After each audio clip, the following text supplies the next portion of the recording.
Hoje eu vou compartilhar com você um conhecimento muito importante. Quais são 5 estágios de negócio que você vai enfrentar na sua empresa ao decorrer da sua carreira como empresário, tá? Ao longo desses últimos 9 anos, eu tive alguma experiência nesses estágios, foram dezenas de milhões de reais de faturamento nas minhas empresas, e eu quero te mostrar que esses 2 estágios aqui são os mais perigosos, e esses 2 aqui é que você tem que evitar de qualquer maneira, tá? O estágio 3 é um estágio de atenção, eu vou te mostrar isso nesse vídeo de hoje. Então vamos lá, vamos entrar aqui, eu vou desenhar para você um pouquinho dessas fases aqui. A primeira fase é a seguinte, é a fase do início do negócio. Que fase é essa? Essa fase que você acabou de ter ideia do negócio, do seu produto, da sua solução. Você não sabe se isso vai dar certo no mercado. Então é uma fase ali de concepção da ideia e entrada no mercado. Muita gente fica por aqui nessa fase, porque não fez uma pesquisa de mercado, não entendeu o cliente ideal, se o cliente ideal realmente queria essa solução que essa pessoa está trazendo para o mercado. Então muitas empresas morrem ali antes do início. Depois a gente tem a fase 2, que é maravilhosa. Essa é a fase que todo mundo gosta, que é a fase do crescimento. Essa é a fase mais gostosa de ter um negócio. É a fase que todo mundo quer, tá? Então ali você emplacou seu produto, seu serviço, sua empresa começou a voar, tá? Todos os clientes estão fazendo fila atrás de você. Se às vezes você não consegue atender a demanda que surge no seu mercado, então você acertou, você identificou uma lacuna de mercado. Alguns problemas surgem nessa fase. Então, problemas de gestão, geralmente você não sabe contratar, você não sabe conversar direito com seus funcionários, você não sabe delegar as funções que você está fazendo, então você está reunindo muita coisa ali. E aí você começa a perceber que a sua empresa, ela começa o nível ali das vendas, a quantidade de vendas, o faturamento, o lucro, começa a diminuir, tá? Então, a gente começa a entrar na fase 3. E essa fase é a fase de atenção, que é a fase de estagnação.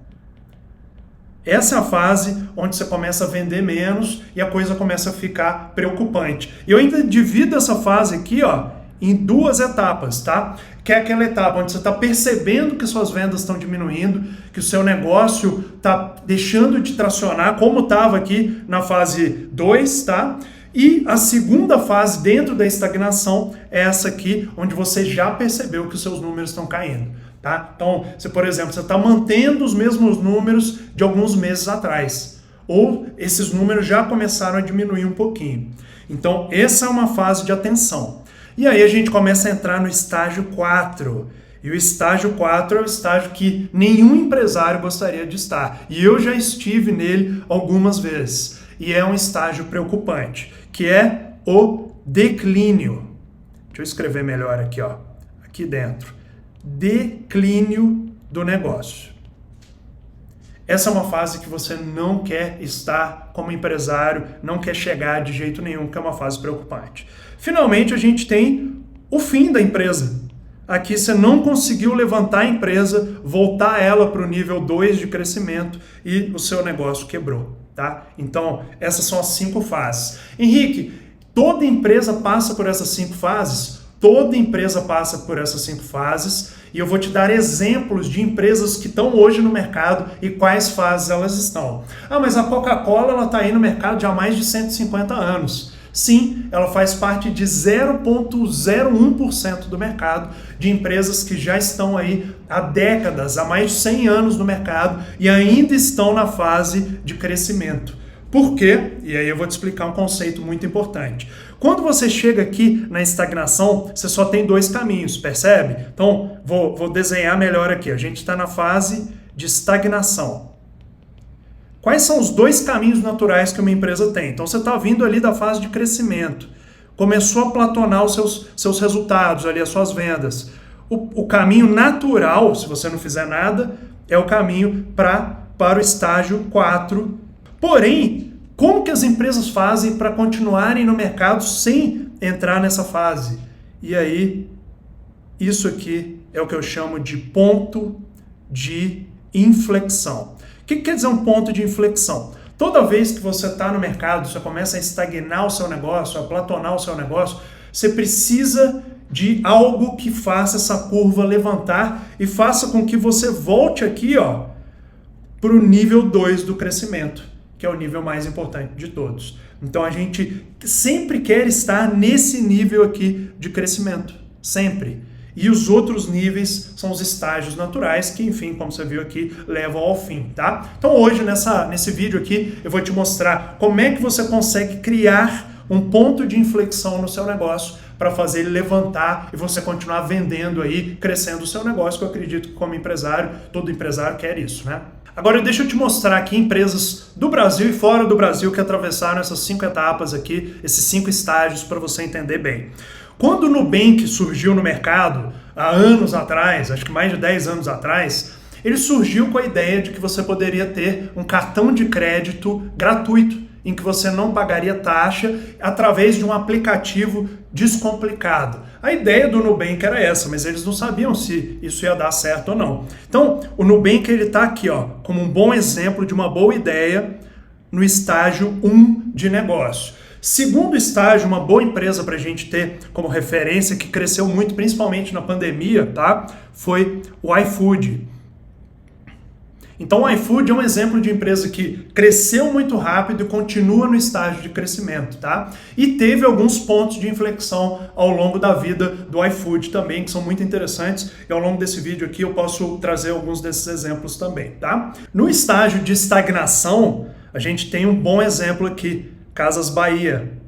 Tá? A maioria dessas empresas, aliás, que não conseguiram competir com essas novas empresas que surgiram, Mercado Livre, Amazon, essas empresas foram ameaçadas. E o que aconteceu? Grande maioria delas estão nessa fase de estagnação aqui. Elas não conseguem crescer mais, estão prestes a entrar aqui no estágio de declínio, tá? Então, fase crítica que qualquer empresa pode enfrentar. Agora um exemplo de fora do Brasil no estágio 4. A Kodak é um belo exemplo de empresa. Lembra da Kodak? Se você é mais novo, talvez você nem se lembre. Mas para a galera da minha idade, o pessoal mais velho, vão lembrar que para você tirar uma foto, você tinha que revelar num estúdio, numa loja da Kodak, usando o filme da Kodak. Tá? Então era a maior empresa do mundo de fotografia. O que aconteceu com a Kodak? Ela não conseguiu se adaptar a tempo e ela entrou aqui na fase final da morte. Assim como a Blockbuster também nos Estados Unidos. E ela não conseguiu enfrentar a concorrência da Netflix. Mas a realidade é que não foi a concorrência da Netflix. Tá? Até porque a Netflix fazia algo muito semelhante à Blockbuster. O que ela não entendeu é que ela perdeu esse momento de mercado e que ela poderia ter aproveitado para fazer o ponto de inflexão dela, assim como a Netflix fez também. Bom, então vamos lá. Quais empresas que realmente estão crescendo hoje no mercado para você observar nitidamente o que é o estágio 2 de crescimento? Então vamos lá. Estágio 2.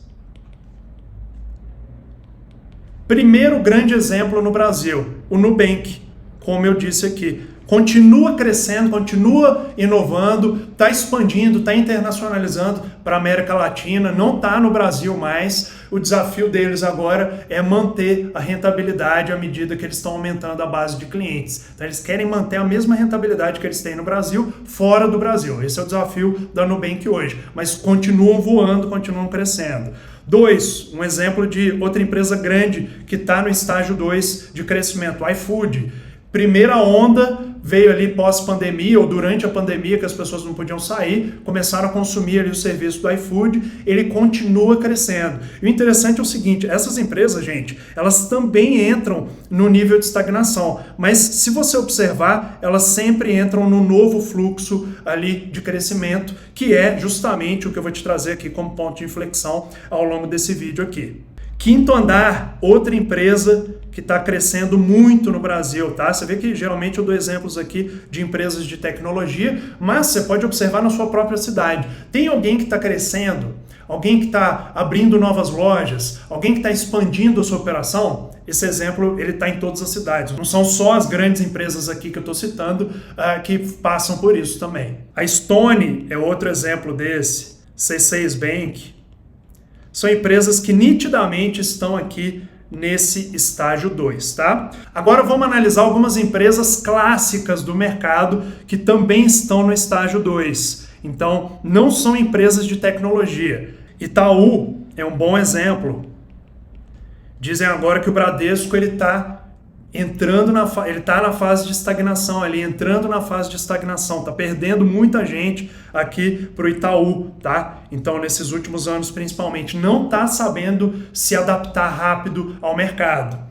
Outro exemplo, Havaianas, faz chinelo, gente. Ela entendeu há muitos anos atrás que ela estava estagnando no Brasil, ela criou um novo ponto de inflexão, que foi a internacionalização. Hoje, qualquer aeroporto do mundo que você for, você vai encontrar uma loja da Havaianas e por preços exorbitantes, às vezes. É um artigo de luxo hoje. Pra gente era um chinelo, antigamente, eu lembro que a gente comprava por R$10, R$5 um chinelo em qualquer lugar. Você ainda consegue encontrar em qualquer lugar, mas hoje já é um artigo de luxo, dependendo de onde você for comprar uma Havaiana, tá? A Gerdau é um outro exemplo de empresa que está crescendo. Ambev, outro exemplo, tá? Empresas antigas, tá? Que estão há muitas décadas no mercado. A Gerdau, por exemplo, foi fundada em 1901. Olha só, a Havaianas foi fundada em 1907.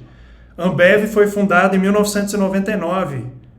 Pouco mais recente que as outras, mas são décadas que essas empresas estão no mercado. Exemplos de empresas que estão no estágio 3, fáceis de identificar, tá? Empresas que estão já ali estagnadas, platonadas já há algum tempo. A C&A é um exemplo de empresa que está já estagnada. Casas Bahia é um exemplo de empresa que também está estagnada. Deixa eu pensar aqui. A Gol é um exemplo de empresa que está estagnada. Enfim, entre vários outros canais de televisão que a gente vê estão estagnados. E em breve, se não tomarem cuidado, estarão entrando no estágio 4, um estágio muito perigoso que está ali um pouquinho antes da morte da empresa, tá? Bom, e vamos para a parte que interessa para você aqui. Quais são os 5 sinais de que o seu negócio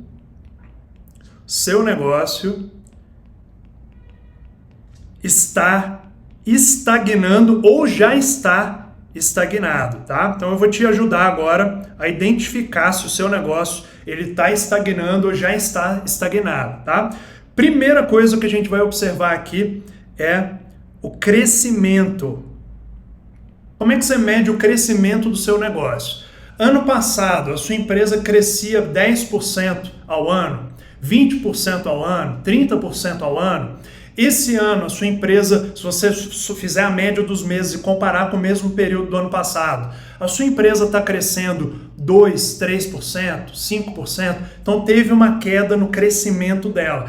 Essa é a primeira coisa que você vai observar. Então, do ano passado para cá, o meu negócio eu tive uma queda no crescimento ali, no faturamento desse negócio. Primeiro ponto de atenção. Segundo ponto de atenção aqui, lucro. Então, às vezes, esse é um ponto que às vezes as pessoas não percebem. Você aumentou as vendas, às vezes, do ano passado para cá, mas o seu lucro caiu muito.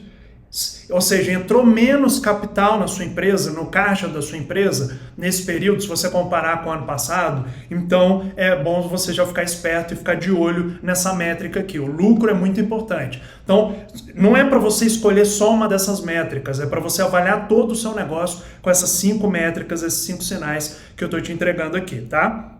Terceiro, perda de relevância. Então a sua empresa às vezes não é vista mais como relevante no mercado. As pessoas preferem buscar uma solução digital ou um negócio novo, uma nova solução que apareceu no mercado, ao invés de fechar com você, tá? Quarto sinal. Os clientes pararam de fechar com você. Então, às vezes, você tem venda recorrente aí, um plano de assinatura, serviço mensal, alguma coisa assim. E os clientes estão cancelando com você. Então, esse é um sinal sério de que a sua retenção diminuiu. Então, esse é outro sinal claro aqui.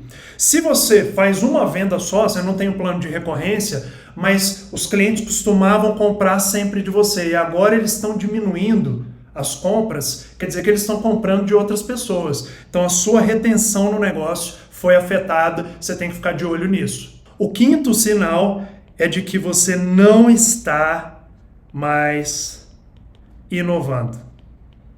Ou seja, você não está criando novos produtos, você não está trazendo novos serviços para a sua empresa, os clientes começaram a perceber isso, você é o varejista que não levou o seu negócio para o e-commerce, para o digital, você não posicionou a sua empresa no digital e agora os seus concorrentes na internet estão levando boa parte dos seus clientes, então é a empresa que não conseguiu se adaptar rápido o suficiente. Bom, Henrique, como é que resolve isso? Já entendi que eu posso estar entrando aí num ponto de perigo no meu negócio, estou estagnado, as vendas estão diminuindo, como é que eu faço para sair disso? É aqui que a gente vai entrar na parte mais importante desse vídeo, que é o ponto de virada do seu negócio, o ponto de inflexão.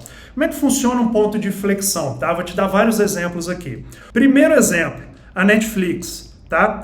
Lá atrás, quando a Netflix era concorrente da Blockbuster nos Estados Unidos, a ideia deles era enviar DVDs pelo correio, para você alugar pelo correio. É ali onde eles queriam inovar, tá? Primeiro, eles tentaram enviar fitas cassetes, só que o frete era muito caro, porque a fita é pesada.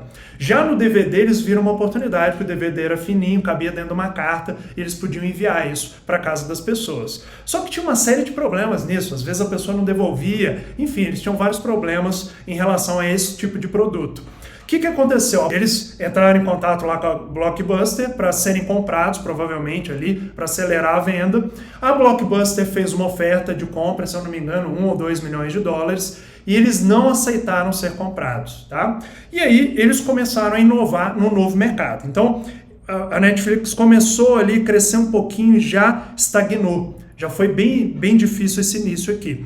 E aí ela começou a observar que serviços de streaming de vídeo estavam começando a pipocar pela internet, tá? Pessoas estavam começando a criar produtos com streaming de vídeo, ou seja, você podia assistir os vídeos pela internet. E aí eles fizeram a projeção, sentaram junto os dois sócios. Inclusive tem um documentário na Netflix que fala sobre isso. Eles se reuniram e entenderam que se eles levassem os filmes ali para o streaming, eles estariam alinhados com o futuro. Era um risco? Era um risco. Uma ideia meio louca na época, porque isso tem muitos anos. Mas eles apostaram nisso. E aí eles conseguiram desenvolver ali, construir um novo ponto de inflexão para o negócio deles. Tá? Então, a Blockbuster eventualmente quebrou depois disso. E a Netflix está aí hoje, crescendo até hoje. Tá? Outro exemplo, até um pouco cômico, tá, disso, é o exemplo da Kodak. Então, a Kodak, ela tinha lojas espalhadas pelo mundo inteiro. Era um dinossauro ali, tá, gigantesco como empresa.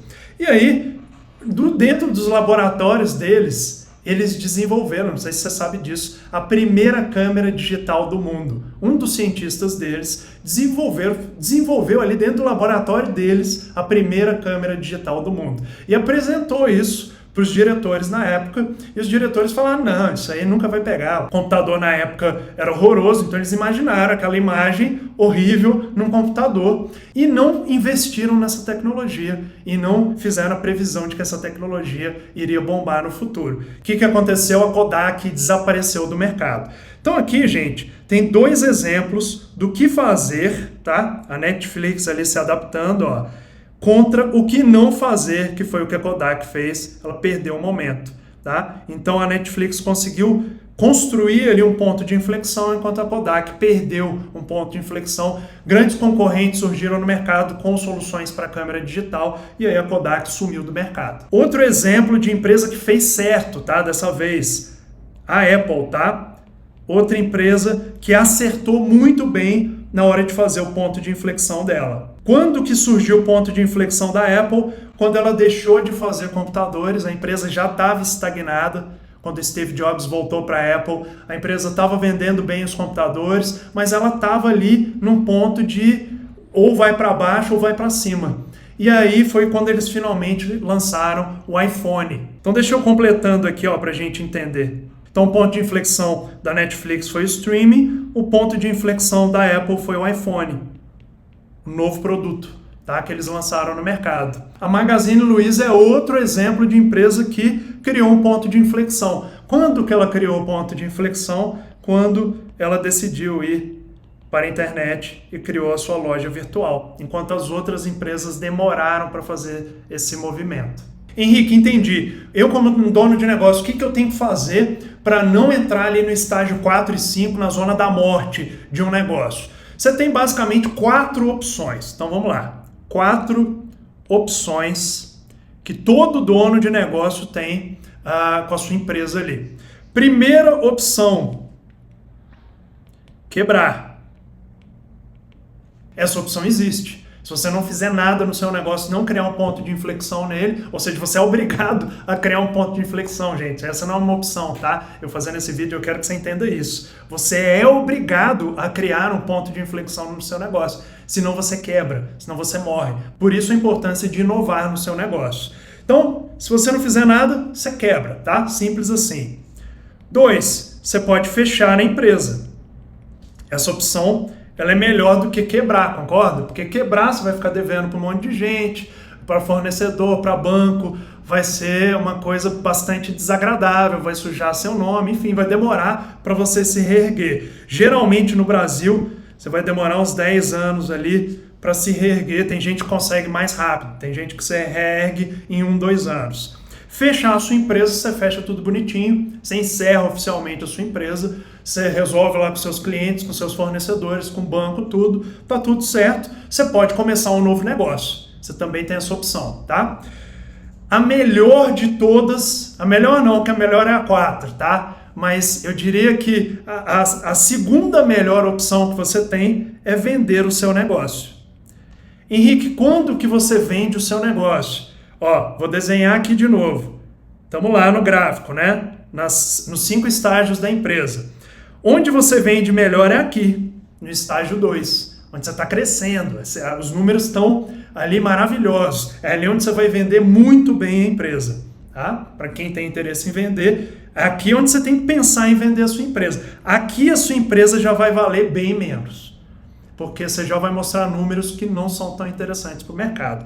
E aqui, se você der sorte, você consegue vender a sua empresa. São as 3 zonas aí para você fazer uma venda. Então, se um dia você quiser vender, e eu recomendo que você pense a respeito, antigamente, anos atrás, eu pensava assim, eu nunca vou vender negócio nenhum meu.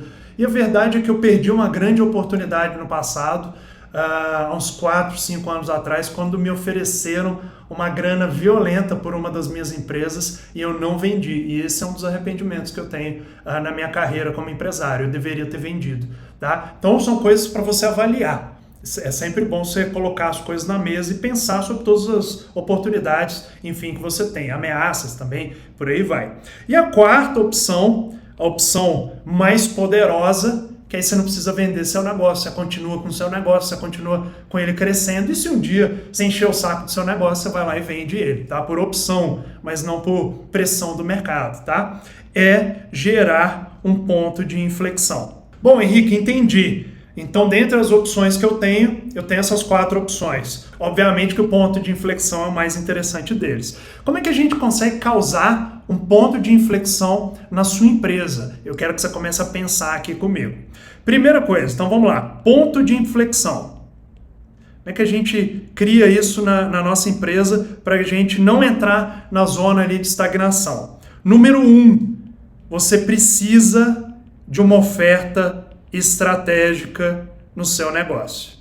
O que é uma oferta estratégica? Eu tenho vídeos aqui no canal que falam sobre isso. O último vídeo que eu postei fala só sobre oferta estratégica. Ele pode te ajudar muito, tá? Então vai lá, depois que você finalizar esse vídeo, assiste porque vale a pena. Oferta estratégica é basicamente você pegar o produto que você já tem hoje ou o serviço que você tem e começar a empilhar bônus, tá? Coisas a mais, melhorar o seu produto, colocar mais valor naquele produto para que você consiga aumentar o seu ticket médio, tá? Dentro de oferta estratégica também, então deixa eu desenhar, porque já que eu estou desenhando vai ficar mais fácil para você identificar. Então, qual que é o nosso grande objetivo aqui? Aumentar o ticket médio. O ticket médio.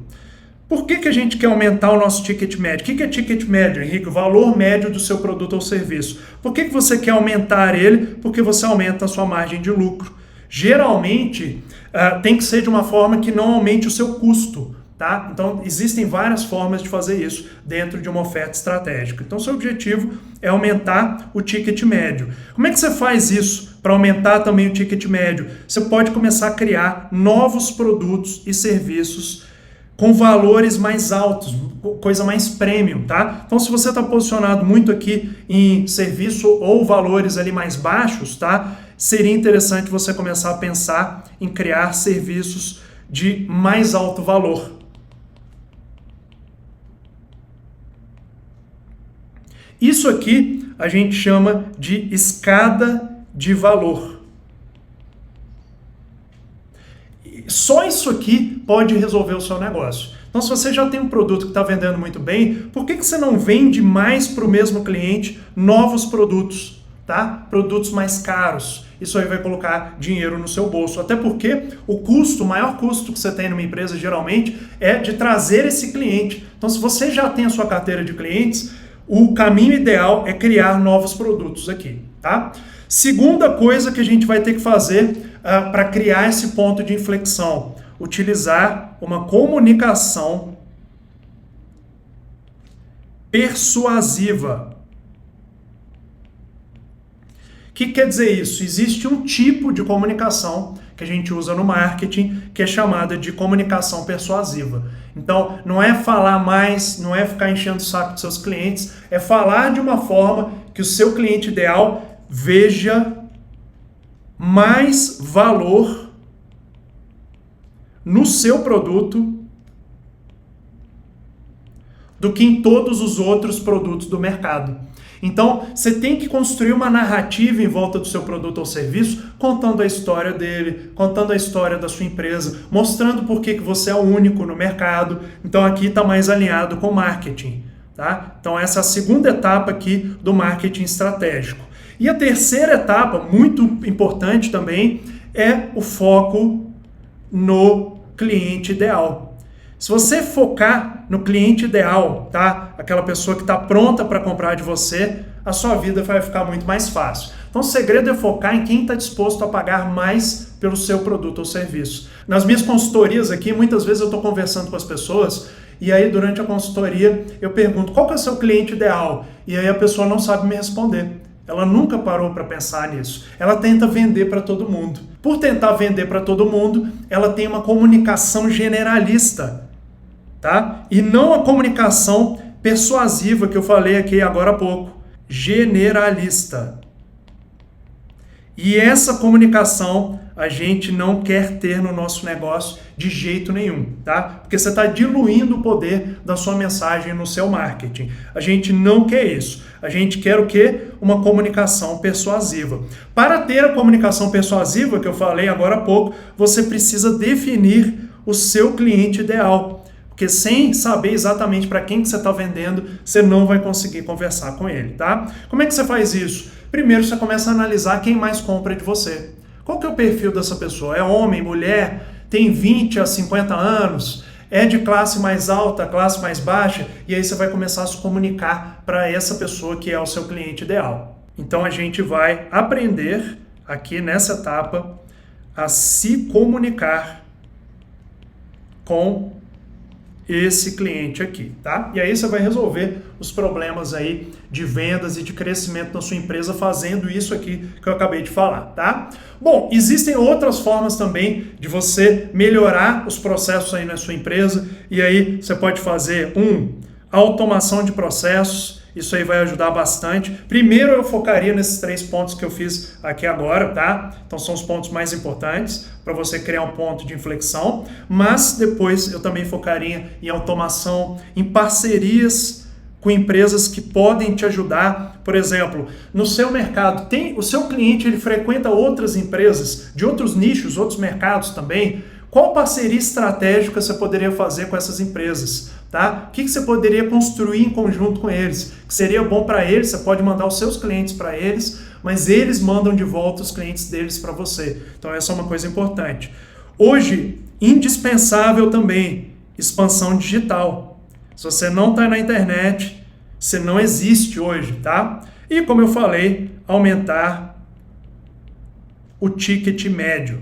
Então essas são algumas coisas práticas que você pode fazer aí já nesses próximos dias, tá? Bom, então aí algumas dicas práticas na sua tela. Se você não é inscrito aqui no canal, se inscreve, tem muito vídeo bom aqui. Eu coloco no ar 3 vídeos como esse aqui que você está assistindo toda semana para você que é empresário e quer escalar, quer expandir o seu negócio. Se você não me segue lá no Instagram, eu sou H. Schmidt, você pode me encontrar lá. Eu também posto ali bastidores da empresa, novos conteúdos também, tem muita coisa boa. E aí você pode conferir atualizações que eu faço lá e por aí vai. Tem live também que eu quero começar a fazer, tem muita coisa, tá? Bom, o vídeo de hoje foi sobre as 5 etapas, espero que você tenha entendido. Henrique, mas será que um dia eu vou chegar no estágio de estagnação?